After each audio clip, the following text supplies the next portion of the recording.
যখন অনেকক্ষণ কিছু খাওয়া হয় না তখন খুব ক্ষুধা লাগে।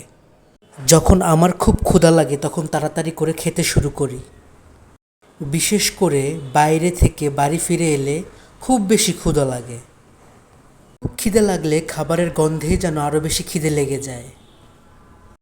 তখন সামনে যে কোনো খাবার পেলেই মনে হয় তাড়াতাড়ি খেতে শুরু করি। তাড়াহুড়ো করে খেতে শুরু করলে অনেক সময় খাবার ভালোভাবে চিবানো হয় না, যেটা স্বাস্থ্যের জন্য মোটেই ভালো নয়।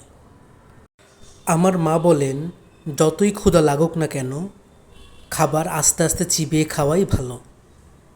তাই আমি সবসময় চেষ্টা করি খাবার আস্তে আস্তে ধৈর্য সহকারে চিবিয়ে খেতে।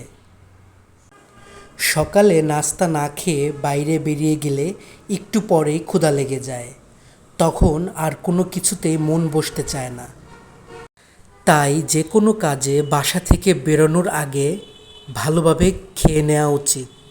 তাতে করে মনটা ভালো থাকে এবং মনোযোগ সহকারে যে কাজের জন্য যাচ্ছি সেটাতে ফোকাস করা যায়।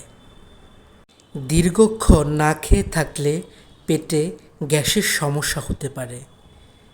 তাই আমি আশা করব সব সময় আপনারা কিছু না কিছু খেয়ে বাসা থেকে বের হবেন, দীর্ঘ সময় খালি পেটে থাকবেন না। অনেক সময় পরিস্থিতির কারণে খালি পেটে থাকতে হয়, সেটার উপরে তো আমাদের কোনো হাত নেই। ধন্যবাদ এতক্ষণ আমার ভিডিও দেখার জন্য।